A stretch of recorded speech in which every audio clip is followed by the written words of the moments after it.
let go, yeah, I think I'm about to blow. All them chains, nigga, you don't even glow. Can we talk about your full-time job in A&R? Of course.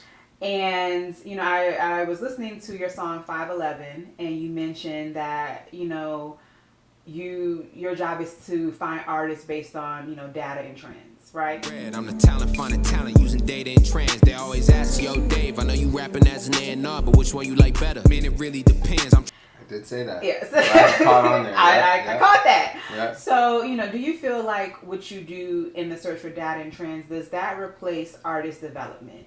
Do you feel like, if you look at data and trends, then you have certain artists who, let's say, are leading the wave, and they already, if they come to your attention, they already have a certain number of, of views, of followers, but they may not have a stage presence. Yeah, they may not have had media training. As you play in both lanes, is what you're looking for in A&R for your job different? Is that a different bar than you set for your own self as an artist? No question. I mean, I look, so at the end of the day, when you think about the music industry and, the way that it's trending, is data and analytics are paramount, right? I mean, if you want to blow up or you want to find an artist, I mean, nowadays, where's the first place you're going? Mm-hmm. TikTok.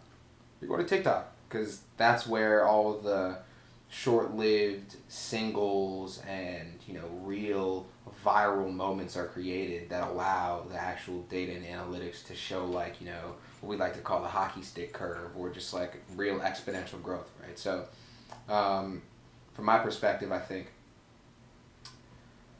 artists who, have that single and don't have real shelf life aren't being, or the data isn't replacing, rather, those sort of developmental necessities. Mm-hmm. The issue is that you skip the middleman.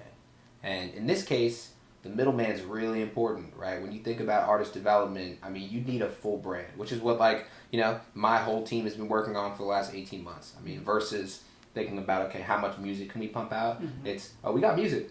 We got a lot of it, but let's really try and hunker down here and build a cohesive brand that allows consumers to tap in. If I'm Joe Schmo who has that that has that hit single, Hot Boy, whatever, then guess what? When, I sign my deal, it's going to be a sort of big bag for me at onset, but then what happens when it's time to book shows outside of quarantine? What happens when it's time to, do the interviews? What happens when it's time to, do all the sort of little things? And when you need the intangibles, you're not going to have them because you never did that media training. You never did all of those small little necessities that no one thinks about. And, from the label side, if you sign with one of those artists, I mean, that's genuinely a cost that you have to think about. I mean, that's kind of a casualty of war at that point. It's like, well, yeah, I know he's not developed, but this song's going to make me money. The game has transitioned from being all right, we want longevity-based artists with real shelf life that'll last maybe 8 to 10 years, or even 3 to 5 years, right? Versus these guys that you hear their one song that you heard that one time that you remember, not because of the artist. You don't even know what the artist's face looks like. You just heard that song one time. All of a sudden, fast forward 18 months, and guess what? You're not checking for that guy. I know that there's a hierarchy at labels. Yes, we do. Are you personally fighting for artistry over? Are you fighting for longevity over short-term singles? I mean, look, if we're talking about me specifically, no question. I mean, I am chasing greatness. I'm not chasing the quick bag, the quick 15 minutes of fame. I mean, I want the chip, right? That's the way I sort of, position it with my team. The way we say it is, look, we chase after a championship, right? And if you're chasing after a championship, you got however many teammates, right? Well, if all of those teammates have that same goal as you, then every step you take to get to that championship is going to be easy, right? If you're, one of the guys on the team that doesn't necessarily have the same goal or doesn't want the chip, you just kind of want to make the playoffs and you'll be happy with that. When you are about to get to the playoffs or you just got to the playoffs, this guy's ready to jump off ship. And it's like, we don't do that, right? You need to sort of be chip chasers. You need to think pointedly and, like, you know, get it done. So I think from my perspective, if you're trying to be the 15 minutes of fame artist and you're chasing the 15 minutes of fame hit or chip, right, then you get it, and that's it, buddy. Your career is pretty much going to be over if you didn't think farther than that, and you didn't really use what my father likes to call telescopic vision, which is sort of, you know, being able to see not tomorrow, not next week, not next month, and then not next year, but like 5 years from now, 10 years from now. You know what I mean? If you can't think about what you'll look like at that point, you shouldn't be doing it. So for me, as an artist, I mean, I'm here, you know what I'm saying? I'm not trying to go anywhere, right? And with all these other guys that are chasing that TikTok hit or those 15 minutes of fame, I mean, you recognize you're not really checking for them 18 months from now. You're not really checking for them 5 years from 24 months from now. 5 years from now, you're not even going to remember the song. You're not even going to remember the artist's name. And if that's how you want to be remembered in at least this music space, I mean, for me, this has become my life. So for me, it's more, if this is how I want to be remembered in life. It's not the Ice Baby.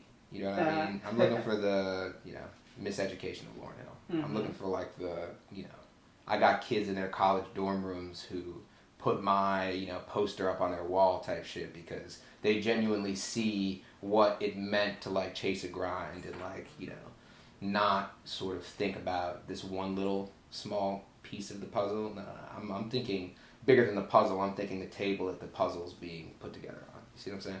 Yeah. Okay, so tell me about the imagery for your project and the little boy with the balloon. Who is he? Is that you? Like, yeah, so that's actually our overall, you know, icon and logo for the brand. So for me as an artist, the balloon represents the dream. In our eyes, you know, and when I say our, I mean the whole team, because guys, you can't do this alone, right? You got the dream, and if you hold on to that thing, and since balloons never fall, if that's sort of the, you know, way you want to look at it, you know, and they always rise, then I'm gonna hold on to that thing until I make it. And, you know, at the end of the day, you'll be able to see the development of the icon and logo, as we already have stages of sort of progression that little junior goes through, right? And it sort of shows that development from just little boy holding a balloon to little boy actually transcending that pipe dream and actually turning it into a real, you know, not just reality, but I mean a full lifestyle. I mean, like, even now, when I think about that young Dave at 4, or go 10 years further, young 14-year-old Dave, right, who's in his bedroom, you know, in Florida with, like, a keyboard, not doing his homework, but, like, putting his headphones in and trying to, like, make the new beat. Like, I remember I made a, shout out Future, I made a Turn on the Lights cover. Oh, Lord. I know, on, like, GarageBand with the auto-tune. Nah, honestly, I got played out one time because a bunch of kids from my college found it and, like, played it in one of our big study halls because I played football, and, like, it was just bad. I mean, I was embarrassed, but, you know, it built character. So anyway, you know, that 14-year-old kid, right, if he was to look at the 25-year-old me now who's turned this into, I mean, this is my living. I make my living off not just being an artist, but also being an A&R, a musician, someone who is indebted to this game, right? And I think overall, right, being able to show that, or even see it from a young me perspective, is like, I mean, that's what I do it for. I mean, that's what it's all about. It's about the hustle. It's about the grind. It's about turning your dreams into reality, and hopefully one day being able to look back or think about what it would be like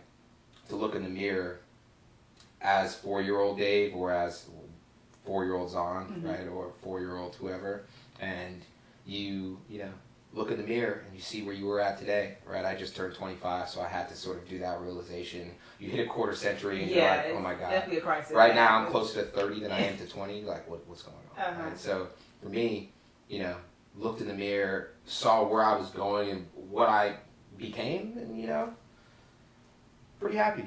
And, you know, I'm nowhere close. As LeBron says, you know, job's not done. My job hasn't even started, which means, you know, it's not going to be done for, at this point, decades on decades. So, you know, My dad always says, you should be thinking from 1,000 years.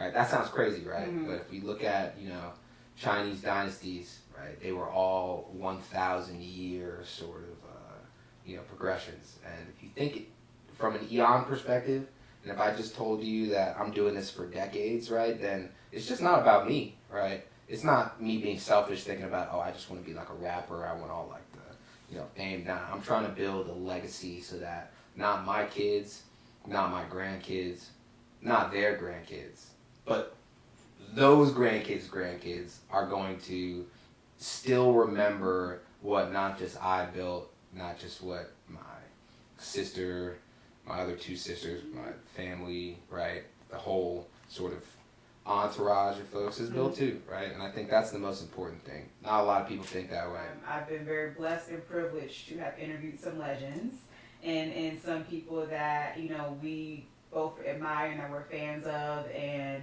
again, just for the context, one of my first interviews was, J. Cole and Big Sean and Wale and, the late great Nipsey Hussle, and, to be able to sit with someone that I believe in as an artist. I'm grateful for you and for your time as well, and, I'm just excited to follow your career.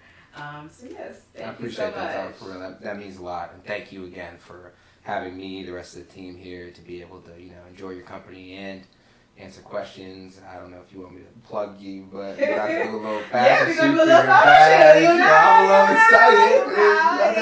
A little bit. That's cool. So for real, thank you so much. I appreciate you. Shawty on Cocoa Puffs, pretty shit's great. She likes it rough. Niggas don't play 'cause they know I call bluff.